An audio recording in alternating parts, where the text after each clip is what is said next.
لقيت التليفون بيرن، رديت عليها قالت لي بص استنى لما الشارع يبقى فاضي وأنا هفتح لك الباب خش على طول.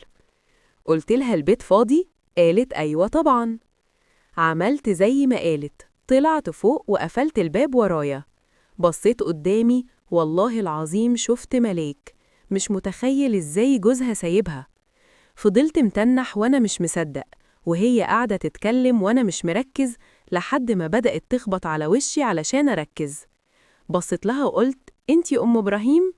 قالت لي هو انت هتفضل تقول ام ابراهيم؟ قلت لها بس ايه سوسو ده انتي تحفة. ضحكت وقالت لي شايف اللي انا لابساه ده؟ قلت ايوه. قالت ده بقاله سنتين عندي في الدولاب، كل ما أقرر ألبسه وهو موجود يسيبني أنام، محدش شافه غيرك، بقعد أعيط ودلوقتي قررت ألبسه ليك. أهلا بيكم يا أحلى متابعين في قناتكم. النهاردة هحكي لكم قصة مثيرة جدا، فما تنسوش تشتركوا في القناة وتفعلوا الجرس علشان يوصلكم كل جديد.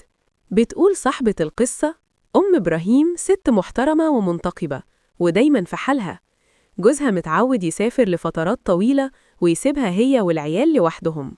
بصراحة عمري ما شفت شكلها ومعرفش شكلها عامل ازاي. في يوم كنت راجع البيت لقيت ابنها عادل بيتخانق مع العيال، وهي واقفة في البلكونة قلقانة وبتنادي عليه. فكيت الخناقة وخدت عادل وقلت له تعالى نطلع البيت علشان ما تتخانقش تاني. خدت الولد وطلعنا على السلم ودخلنا عند أم إبراهيم البيت. أول مرة أشوفها لابسة لبس البيت، طول عمري بشوفها بالعباية السودة بس، وعمري ما شفتها كده. بصراحة استغربت لما شفتها رغم إنها منتقبة ومغطية وشها. قلت لها هاتيله مية علشان يفوق. راحت تجيب المية وأنا فضلت مستغرب الموقف. بعدين سألت ابنها الحمام فين، فشاور لي على الحمام. دخلت الحمام ولقيت هدومها موجودة على جنب. من غير ما آخد بالي لقيت نفسي ماسك حاجة من هدومها وتخيلت في بالي. وفجأة الباب اتفتح عليا وأم إبراهيم دخلت الحمام. اتفاجئت وهي كمان اتفاجئت لأنها افتكرت إني خرجت. سألتني إيه اللي بتعمله هنا، ولما بصت لقيتني ماسك هدومها استغربت. قلت لها آسف والله مش قصدي. فقالت لي أنت بتعمل إيه في هدومي؟ قلت لها بصي أنا عارف إنك ست محترمة وكويسة، والله غصب عني أنا مش عارف إيه اللي حصل. راحت بصت لي وضحكت وقالت لي طب بص بقى عشان تتخيل الوش صح، وقامت شايلة الغطا من على وشها. أنا بصراحة اتصدمت، كانت أحلى بكتير من اللي كنت متخيل. قعدت أبص لها واتنحت مش عارف أعمل إيه، وفي نفس الوقت كنت محرج منها. بعدين رجعت الغطا وقالت لي بص شكلك تعبان قوي، أنا هسيبك تخلص شغلك وبعد ما تخلص اطلع لي عندنا كلام تاني. خدت بعضها وطلعت وأنا بصراحة كنت مبسوط قوي. خلصت شغلي وطلعت كنت محرج جدا وكنت في نص هدومي. قلت لها أنا ماشي بقى. قالت لي ماشي يا حبيب قلبي سلام. خدت بعضها ومشيت وأنا نسيت الدنيا، وقعدت أسبوع كل يوم بفكر فيها. بعد أسبوع لقيت تليفوني بيرن، رقم غريب. رديت وسمعت صوت بيقول ألو. قلت ألو مين معايا؟ قالت لي أنا اللي كنت عندها في البيت ولبسي جننها. ضحكت وقلت جبتي رقمي منين؟ قالت لي عيب عليكي جبت رقمك من تليفون ابني. قلت لها بجد يا أم إبراهيم؟ قالت لي مبدئيا ما تقوليش أم إبراهيم، اسمي سمية وجبت رقمك من تليفون ابني عادي.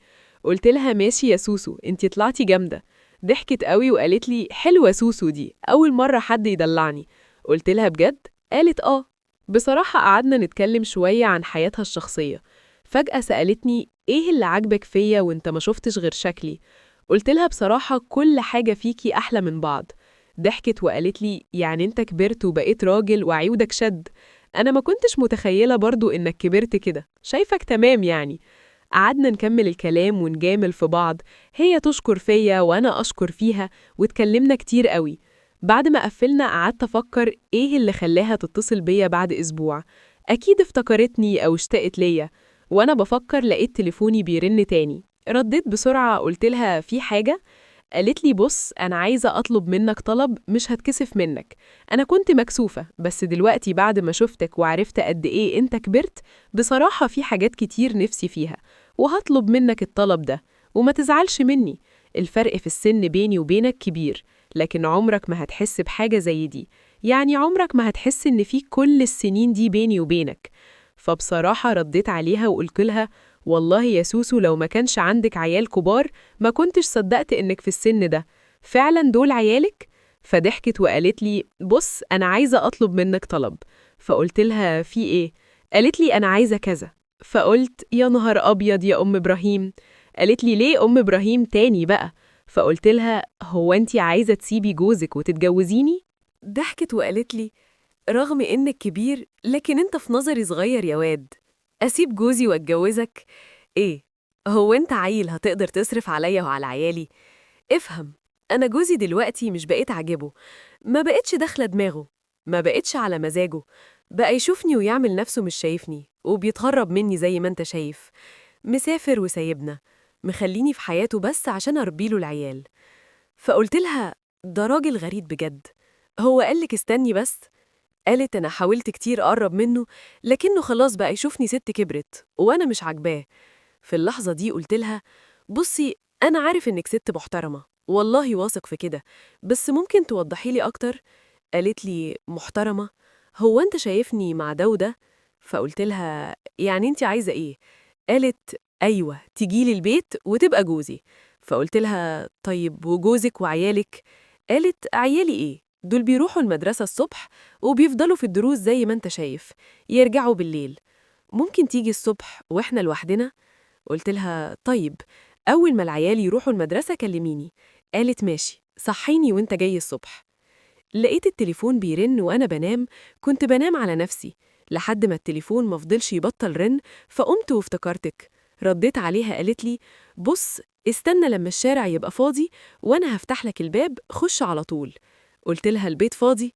قالت أيوة طبعا.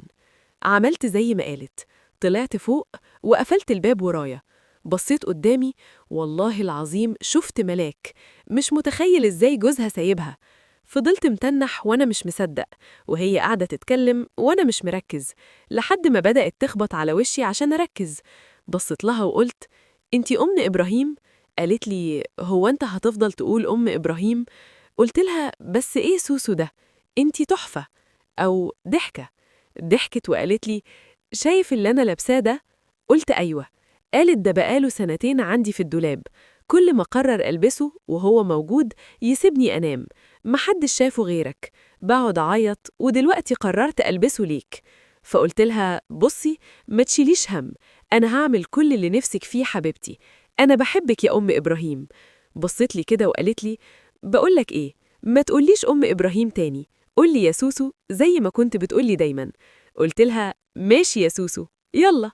المهم نرقص بقى وأنا كنت جايب سيجارة مولعها ووشي كان عمال يعرق والدنيا سخنت علينا وقضينا ليلة جميلة، لدرجة إن الباب خبط وإحنا قاعدين، عيالها رجعوا من المدرسة. بصينا لبعض وقلنا إحنا قاعدين بقالنا قد إيه؟ مش عارف أروح فين ولا آجي منين، وهي طبعا ولادها مش فارضين عليها، وهي كانت لابسة حاجة مريحة في البيت.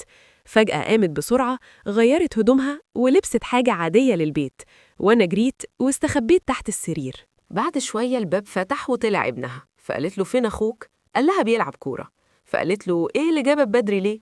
قال لها بدري إيه يا ماما؟ أنا اتأخرت كنت خايف تزعقيلي. فقالت له طب خد يا واد انزل هتعيش. الولد نزل وهي بصت من البلكونة، وأول ما اتأكدت إنه مشي راحت ندهت لي. أنا طبعا خرجت من تحت السرير بسرعة وطلعت على طول ورجعت البيت.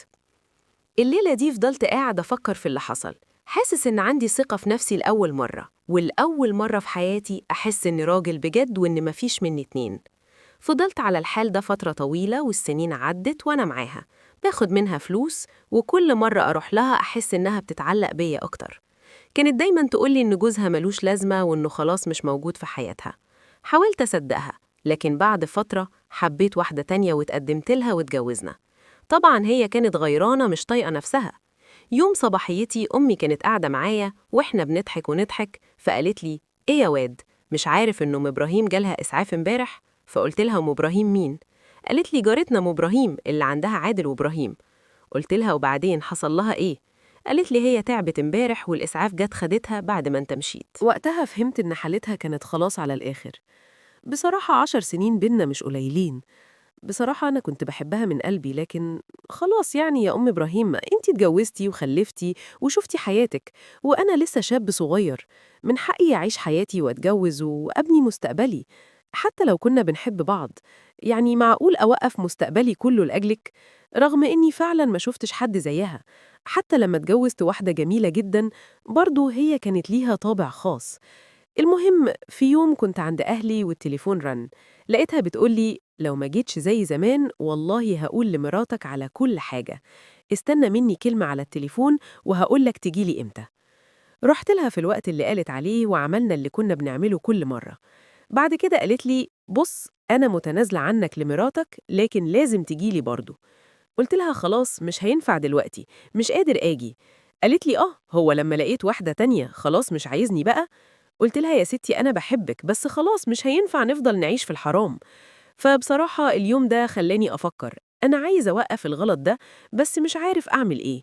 ما هو مش معقول عشان اتجوّزت أفضل معاها بحجة إني ما اسيبهاش أو ما أتخلّاش عنها، وفي نفس الوقت شكلها ناوية على الشر، وأنا خايف تكشف كل حاجة لمراتي. مش عارف أتصرّف إزاي في الموقف ده. وصلنا لنهاية القصة. كانت معاكم نورهان ستوريز، مع السلامة.